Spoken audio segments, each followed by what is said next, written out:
नमस्कार दोस्तों। और शिक्षक पात्रता परीक्षा को लेकर के एक महत्वपूर्ण जानकारी आ रही है कि अगस्त माह में शिक्षक पात्रता परीक्षा हो सकती है। और सिलेबस को लेकर के शिक्षक परेशान हैं कि क्या सिलेबस होगा। तो सिलेबस, तैयारी, सब कुछ आपको इसी चैनल पर मिलेगी, तो चैनल को सब्सक्राइब जरूर कर लें। किन शिक्षकों को परीक्षा देनी है तो उससे संबंधित जानकारी हम लेकर के आए हैं। तो मध्य प्रदेश भोपाल से महत्वपूर्ण जानकारी आ रही है कि किन शिक्षकों को परीक्षा देना है, किन्हें नहीं देनी है। तो यह आप देख सकते हैं जो जानकारी आ रही है। शिक्षक पात्रता परीक्षा टीईटी को लेकर तैयारियां अंतिम दौर में है। स्कूल शिक्षा विभाग ने जहां समर्थ पोर्टल से टीचरों की स्टडी शुरू करवा दी है, वहीं परीक्षा एजेंसी कर्मचारी चयन मंडल ने भी एग्जाम को लेकर काम प्रारंभ कर दिया है। कर्मचारी चयन मंडल के अनुसार अगस्त में परीक्षा पूरी तरह संभावित है। गणना की जा रही है कि कितने शिक्षक परीक्षा के योग्य हैं। इसके लिए स्कूल शिक्षा विभाग से ब्यौरा मांगा जाएगा। शिक्षकों की संख्या के अनुपात में ही परीक्षा केंद्र तय होंगे। प्रत्येक जिला स्तर पर परीक्षा होगी ताकि शिक्षकों को एक से दूसरे जिलों में भागना ना पड़े। किस जिले में कितने शिक्षक परीक्षा में बैठेंगे, इसके लिए विभाग से शिक्षक संख्या अनुपात रिपोर्ट की प्रतीक्षा की जा रही है। जिला कलेक्टरों की निगरानी में परीक्षाएं कराई जाएंगी। नए जिलों में नहीं बनाए जाएंगे सेंटर। प्रदेश में 55 जिले हो चुके हैं, लेकिन 50 जिलों में ही परीक्षा होगी। पीईबी का कहना है कि जो नए जिले बने हैं अभी वहां पर सेंटर नहीं बनाए जाएंगे। पूर्व से 50 जिलों में स्थायी ढांचा तैयार है, उन्हीं पर परीक्षा होगी। नए बने जिलों में जो शिक्षक होंगे उन्हें नज़दीकी जिला में परीक्षा देने जाना पड़ेगा। सबसे बड़ी बात यह है कि बहुत से शिक्षक ऐसे हैं जो ऑनलाइन जो परीक्षाएं होती हैं उसके बारे में उनको कोई जानकारी नहीं है। तो सबसे पहले तो शिक्षकों को कुछ समय दिया जाए, अवकाश दिया जाए और ट्रेनिंग दी जाए ऑनलाइन किस प्रकार परीक्षा देंगे और किस प्रकार जो है कंप्यूटर पर जो परीक्षाएं होती हैं किस प्रकार होती हैं। तो उसकी ट्रेनिंग देना भी शिक्षकों के लिए ज़रूरी है। पढ़ने के लिए उचित समय अवकाश देना भी शिक्षकों के लिए ज़रूरी है, क्योंकि शिक्षक अब उस उम्र में नहीं है कि वो घर पे बैठ कर पढ़ाई कर सके, क्योंकि घर की लाइबिलिटीज़ भी हैं, उत्तरदायित्व भी हैं, बच्चे हैं, साथ में बहुत से घर के काम रहते हैं, साथ में उनको विद्यालयीन काम भी बहुत सारे हैं, जिसमें कि अपार आईडी है, बच्चों के आधार कार्ड हैं, उनके जाति प्रमाण पत्र हैं, एमडीएम है, और न जाने रोज़ की कितनी डाकें हैं जो शिक्षकों को प्रतिदिन करनी पड़ती हैं। और उसके साथ साथ यदि वो अध्ययन खुद का भी करें, बच्चों को तो पढ़ाना ही है, साथ में खुद का भी जो यदि अध्ययन करें तो शिक्षकों के लिए काफ़ी दिक्कत हो सकती है।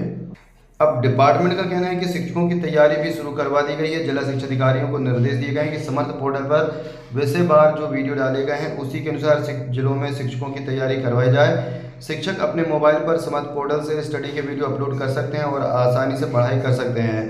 विभागीय अधिकारियों का कहना है कि सुगम और सरल अवधारणाओं में यह वीडियो बनाए गए हैं। करीब 1 लाख। वैसे तो वीडियो बनाने से अच्छा एक पूरा बुक सिलेबस दे देते शिक्षकों को और उसी में से यदि वो प्रश्नों के आंसर पूछे जाते तो ये शिक्षकों के लिए काफ़ी आसान होता है, क्योंकि टीईटी एग्ज़ाम जो होता है उसमें कोई मापदंड नहीं होते हैं कि किस प्रकार के प्रश्न पूछे जाएंगे, कहाँ तक सिलेबस होगा, और बहुत सारी चीज़ें जो रहती हैं जो ऑप्शनल वाले जो पेपर होते हैं वो काफ़ी टफ इसलिए होते हैं कि ना जाने कौन सा प्रश्न कहाँ से आ जाए। और कुछ प्रश्न तो ऐसे होते हैं कि जो विकल्प शिक्षकों को यानी कि हर व्यक्ति के हिसाब से अलग अलग हो सकते हैं। जहाँ तक कि कुछ मनोवैज्ञानिक जो अवधारणाएं होती हैं उसमें बच्चे के साथ साथ बहुत सारी अलग अलग चीज़ें हो सकती हैं। कुछ प्रश्नों के उत्तर एक से अधिक भी हो सकते हैं, साथ में कुछ ऐसे प्रश्नों के उत्तर होते हैं जो 2 व्यक्तियों की अवधारणा के हिसाब से अलग अलग भी हो सकते हैं। तो ऑप्शनल क्वेश्चन वाले जो प्रश्न होते हैं ये काफ़ी विवादित होते हैं कई बार, और कई बार यहाँ तक कि जो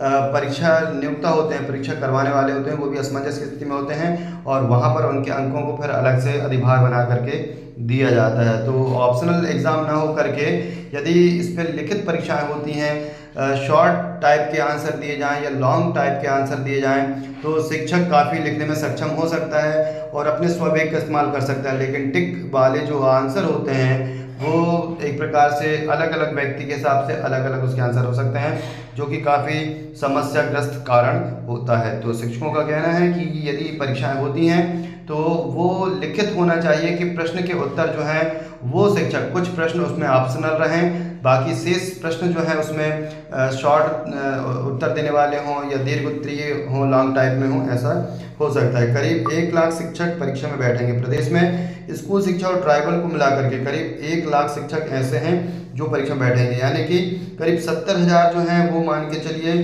कि स्कूल शिक्षा विभाग के हैं और 35,000 शिक्षक जो हैं वो जनजातीय कार्य विभाग के हैं, तो जो परीक्षा टेट में बैठेंगे।